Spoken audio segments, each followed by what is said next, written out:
তা এই ঠাড়া পড়া রোদের ভিতরে ছাতি না ফুটায় আপনি কাজ তলে নিয়ে যাইতেছেন, আপনার কি কষ্ট হয় না? তুমি মানুষের জ্ঞান দাও, তুমি কয়টা ছাতি নিয়ে ঘুরতেছো? চাচা, আমার ছাতি নাই তাই আমি কষ্ট করতেছি। আপনার ছাতি আছে, আপনি কষ্ট করতেছেন কে? তুমি আমার জ্ঞান দাও না, এই রোদের মধ্যে ছাতিটা ফুটাইয়া আমি ছাতির কালারটা নষ্ট করি না। তাহলে আপনি ছাতা নিয়ে বাইরে হওয়ার দরকার কি আছিল? আমার যে একটা ছাতা আছে এটা তুমি দেখলা, মানুষে দেখবো তার লেগে নিয়ে বেড়েছি। ওই তুমি যাও, সে তোমার কাছে যাও। ওই আবার খারাই লাগে, যাও বাদ দিয়া। বাইরে ভাই কি গন্ধ, মলমল বাসনা রে। তুই দিবি তো ভাই, এই আপা গলে কি সাবান নাম বেশি শেষ করতে মারবো বলে। রে ভাই, চুলের মধ্যে সাবান দিলে বলে চুলের গিলাস নষ্ট হয়ে যায়, এলে কি তুই জানো? এই পাগলা শুধু তাহলে কারা কইছে রে? আমার গার্লফ্রেন্ড ফুলমতি আছে না, ফুলমতি কইছে তোমার চুলের গিলাস দিন দিন নষ্ট হয়ে যাইতাছে গা। আসলে স্বামী রে, আসলে চুলের কোনো তো দোষ নাই। দোষ হইলো কি আর জানা, বয়সের কারণে চুলের গিলাস নষ্ট হয়ে যা, সবই নষ্ট হয়ে যায়, বুঝছো দাদা? আমার তো বয়স মেলা হয়ে যাইতাছে গা, আব্বা তাইঙ্গের দিকে একটু খেয়াল করতেছে না। এই স্বামী, না দাদা, আঙ্গের বিয়ে কথা, আঙ্গের বয়ে কথা নাই বাতি দিলাম। হাই রে, আমার গন্ধ সাবানকে কি জোরে ঘষা দিতেছে রে। হ্যাঁ দাদা, কও কও, আঙ্গের যে দাদা ছিল কত বছর বয়সে মরছে? মাসে গেছে তো শুনি 100 বছর বয়স হয়ে মরছে। দাদা, তাইলে আঙ্গের আব্বার বয়স কত? ওই শোন, আমার বয়স এখন হিসাব করে লাভ নাই। আমার বয়স এখন 65, আমার বাবার সমান বয়স হইতে এখনো মেলা দেরি আছে।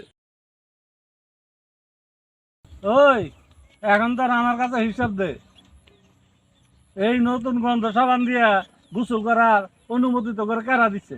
এই সাবানটার প্রতি তো করে দরদ নাই না? সিরিজ কাগজ দিয়া যেরকম মানুষের গোসের রং তুলে, আর এই সাবানটার ওর ওইরকম করে কষ্টছে। আমার সর্বনাশ করে হালাইলো। তুমি নিত্য নতুন কথা কইতাছ, নিত্য নতুন কুডাই ওই ঈদের মধ্যে আল্লাহ সাফ করছিলাম সাবান দিয়ে, এই আজকে আবার সাফ করতেছি স্বামীন কইলো দিয়েছেন। চুলে আর হইলে মাথায় তাই গন্ধ সাবান মাহন লাগবো?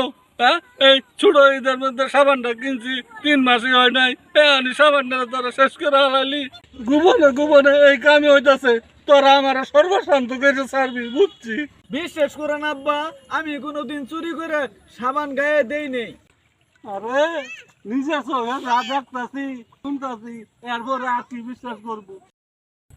ওই আজকে তো করে যদি এটা মিথ্যা না করছি, তারপরে আছে ওই সাবান দে, সাবান দে।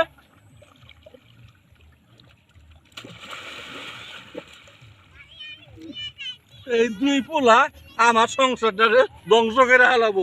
হ্যাঁ, এরা যে কি করতেছে না করতেছে, আমারে পোতের ফইর বানায় ছেড়ে দিব, বুঝবার পাইতাছি। দেখছো তোমরা এই সাবানটারে কি করছে? হ্যাঁ, আমার এই সাবানটা কি করে হালাইছে, এরা আমার পোতের ফইর বানাই হালাবো।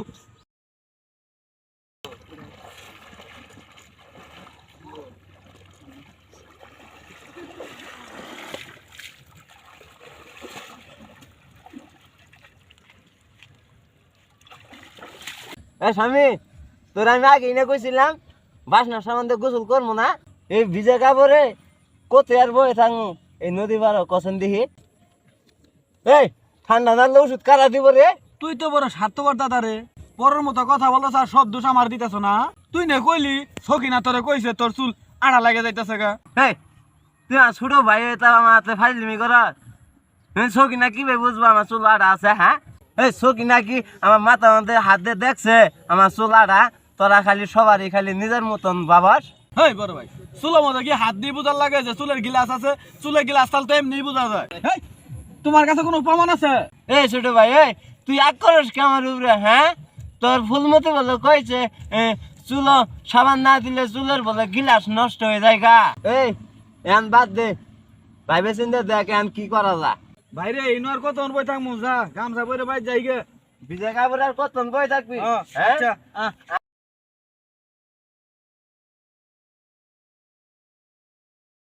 ওই আহই চল, তোর যে আরো দুই ভাই আছে ওদের কান্ড কারখানাটা যায় দেখ কি করতেছে।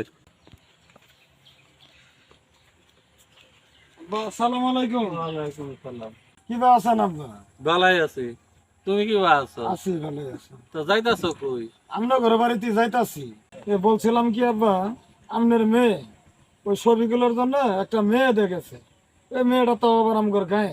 আচ্ছা কৌছে জামাই, আমার মেয়ে তোমার বউ, আমার সাথে তার শত্রুতা কিসের? আব্বা, এর মধ্যে শত্রুতা কিসের? এটা শত্রুতার কি হইলো? তো শত্রুতা আমি কি, হ্যাঁ আমি কি কইছি আমার পুলারে আমি বিয়ে করাবো? এই, আমার কি টাকা বেশি হয়েছে না বাদ বেশি হয়েছে? আমার ছেলে বিয়ের জন্য তুমি চিন্তা করতেছো? আর তোমার চিন্তা করো না, তুমি যাও যাও যাও।